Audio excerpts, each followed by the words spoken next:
welcome back to the Bowers Tribe Facebook Friends Tour. I'm here with this awesome guy. This is Ian, the owner of Sage's, Vertical, Cali's. Lots of stuff going on that he's established in Utah. Tender Tigers. Tender Tigers that he's building from Oregon. Now he lives in Oregon. Luckily, I was able to catch him and found out when he was going to visit Salt Lake. So here we are. We got an awesome bar behind us in the back room of Vertical that he's establishing and turning into different things. I've known this guy for many, many years. I was working at University Park Marriott as a bellman, and he was doing room service at the time. He didn't, none of this existed, and he was barely launching his little food cart. It's like 22 years ago, about 21 years ago. Yeah, so it's been a while. Neither of us had babies, and then at that time I had my daughter, and then he had his son, and then we just connected a little bit, and then I moved away, and he just stayed here and built his little empire. And so it's really, and here we are. Yeah, and I appreciate taking the time to meet me while you're here. And the last time I saw you, we were eating vegan pizza down at the Pie. The Pie, because it's so accessible. So you gotta see, he does normal stuff. So Ian, I wanted to do this video so people can get a little bit more personable side of you and see the face behind these restaurants that maybe they've eaten at or maybe they haven't eaten at yet. And now you mentioned a little bit about your experience of the reasons and the thoughts of creating everything that you've done, and you used the word kind of like corporate activism. Can you talk a little bit more about what that? Well, I think that a lot of times it's been said that the term has been provided. Conscious capitalism, that's kind of a standard term being used for running a business with strong ethics and social obligations and environmental obligations that you're willing to meet with, and so that's something that was a motivational piece of my business when we first started, and it continues to be something that is part of our decision-making process, is to include, is this good for our customers, our community? Is this good for our coworkers, our team, myself, Chris, you? And so when we make decisions, we try to analyze, is this a good decision? Beyond capital, beyond business, is this a good decision?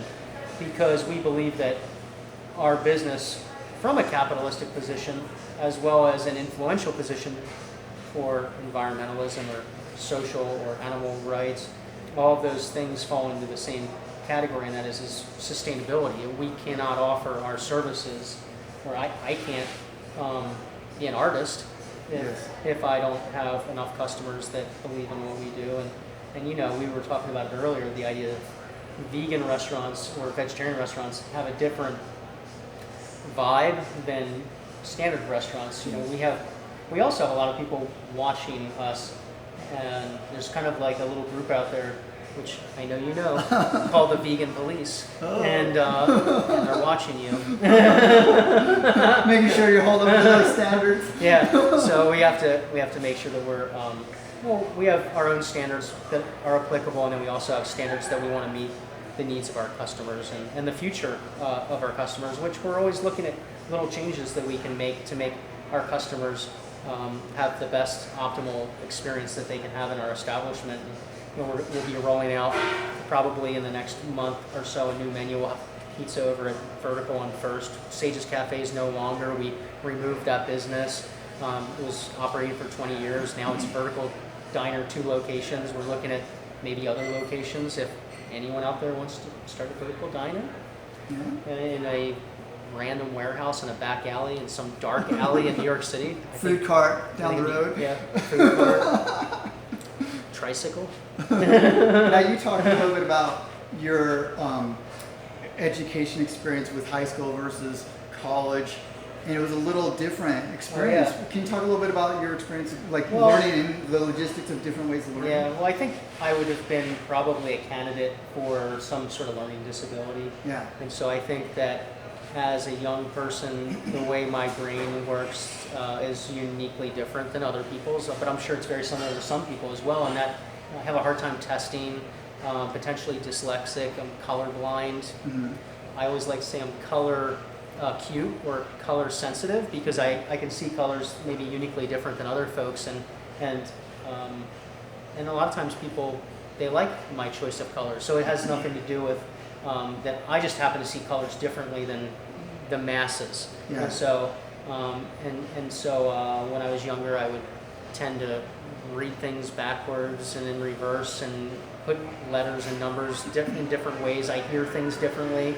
When someone speaks with me, then I hear things differently than what they said. Yeah. So I found that writing everything down is really important. So when I first started the business, I carry my notebook with me everywhere I go, and so that I don't misunderstand. I always make sure that I email conversations with people because I don't want to misunderstand people's intention. So anyway, I've learned how to work with my own challenges in learning. And so when I got to college, it was really funny because I barely made it into college. I really don't know how the University of Utah accepted my application. I had like a 2.3 in high school, which basically means, I mean, for all those people out there that got really low scores in high school, you're not stupid. Yeah. I felt like I was stupid, and it was a really kind of sad thing. Yeah. I didn't know where my place was because I felt like the system provided me with scores that were, you're stupid. And then I also could not score above a 780 on my SATs. I took it 3 times. Okay. I got a 780 once. Yeah. The second score was a 760, and the third score was a 780. Oh my gosh. So I couldn't do better than 780, and that's combined on my SATs. Yeah. Now Well, what I've learned is my ACTs though. So to finalize this, so my ACTs were actually good. They say that ACTs are more comprehensive in learning. I got like a 24 or 25 on my ACTs, which is really good. Oh. So I think that's how I got in the University of Utah, because the University of Utah, as well as many Western states, they take ACTs. So I didn't get into any colleges east of the Mississippi that I tried to get into. Yeah. And it all was meant to be, actually, because I wanted to go to the University of Utah anyway, and it was perfect because there was no arguments. It was the only school I got into, and I was kind of embarrassed to tell people that, but I'm glad because I wanted to go to school here anyway, and just skiing and the outdoors is so beautiful here, and it's a big reason why I wanted to move here and to get away from family. You love your family. No offense. Yeah, I know you'll be watching this, but everyone loves their family, but they want to do things differently than the way they were raised. They want to do things uniquely different than the way. And that's a personal struggle for most people, I think. I think that most people are afraid to break away from what they think they have to do in life. And I think by moving out to Utah, I think I also was able to create my own personality, I was able to be my own person. I didn't know anyone when I moved here. I was 18 years old, didn't know anyone. I never signed up to be in a frat, but I think one of my favorite stories about moving here and not knowing anyone was a story about I got some fraternity sent me like a letter saying they picked me up at the airport. I didn't know anything about Salt Lake City or Utah. I came out here once before, maybe twice before, once skiing, maybe once to look at this school, and did that. That was it. So fraternity picked me up at the airport, and they tried to convert me into their fraternity on the way to the dorm, and I basically said, thanks, I'm not interested, but thanks for the ride. Yeah. And I've never had a bad thing to say about fraternities because of that, because I mean, there's some things about them that are creepy and questionable, but that was cool that they hooked me up with a ride from the airport. That's fine. And then I met some really interesting people, straight edgers. My first 3 days at the University of Utah, I met some straight edgers. Never even knew what that was. Yeah. The Utah thing. Yeah. Was. And then eventually met a whole bunch of people that I was able to jive with, and crazy people like me. Yeah. We had a radio show. My friends in college, when we were in the dorms, we had a radio show on KU called Rock the Chotch, named after Chachi Aracola from Happy Days. If you're too young to know what Happy Days is, go check that out. And that does take place in a diner. So, growing up in Philadelphia, diner culture was always a big thing. So I love the pretzels. Yeah, That's the first time I ever had pretzels. with mustard. I was like, what are you doing? And I'm like, Oh, okay, really? I'll try it. Yeah, Oh, before really? that. And Oh, I thought that's how Philadelphia. everyone did it. In Philadelphia, any concert or any football game or basketball game, people they go get the secondhand or the fresh pretzels from the pretzel factories, and they put them in the shopping cart, and then they go to the football game. Oh my And so God. after the football games, you can go get these pretzels for like $1 each. Oh, that's so These cool. big pretzels. They're like loaves of bread. Yeah, Like they kind of yeah, yeah. So that's like a big thing. Is you can go get these pretzels after your football game, and it's just people are just like selling them like in shopping carts, and it's like Yeah. that's like it feels like Philadelphia style. That's so fun. Now, you were talking about your education. Yeah. A lot of entrepreneurs I've noticed do have a little education curve where they don't learn normal traditional ways. Yeah, but they're I able think to it's common. think, and you're able to just like create. I mean, Henry Ford was huge, like with that, like not tons of education, but just like really smart at figuring out and knowing how to create and do things. I think it is something to do with the usage of the brain and using parts of the brain that most people don't use. Yeah. And I don't know. I think that maybe is happening for me somehow. I can present some ideas of how I've gotten to those parts of my brain, but that's a whole other conversation. Yeah. And Part two. Yeah, part two. But I am thankful that I saw Fish when I was 15 years old, the band Fish, Hippie. and Carlos Santana. So that might explain some of that. That's why he likes Oregon so much yeah, now. Yeah, but in terms of, I did really like the college experience was really great though, Chris, because it was allowing me to use those parts of my brain that high school didn't allow me to use. Yeah. Standardized testing doesn't work for me.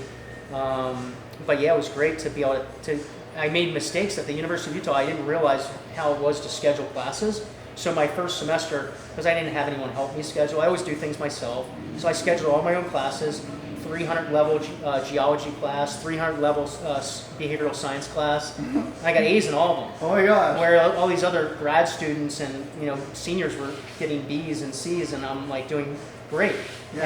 And it was unheard of. Yeah. And so what I realized was it's comprehension. So I can comprehend, I can explain what I've learned, but it's the standardized testing that I struggle with. Yeah. And maybe it's a focus and attention issue. I don't know.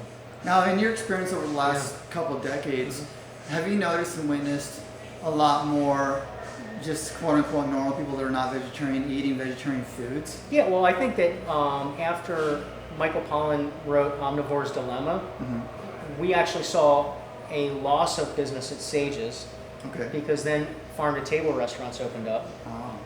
And so we lost business because people were eating at Sage's because it was like a farm-to-table restaurant, but it was vegan. So they would eat there even though they weren't vegan Yeah. to have farm-to-table food, which wasn't really even presented.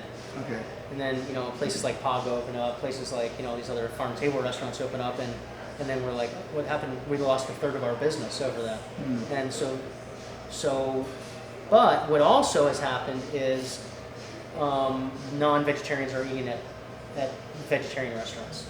So there's like a loss of our vegetarian market to the farm-to-table restaurants, but at the same time, especially for Vertical, because Vertical is kind of a comfort food restaurant, it's food that people usually don't eat at home. Yeah. They're not going to fry French fries at home, and so we've kind of figured out a niche that works for us, that works well for us in establishing our business, which is comfort food, and we serve tons of non-vegetarians. I'd say about 60% of our customers are non-vegetarians. That's so cool. That's what we found. So yeah, you don't have to be vegetarian to participate in French these fries. types of places. Yeah, like you get some French good- fries, beer, banana, blueberry pancakes. Anyone can eat that, so it's easy. It's easy to access the food.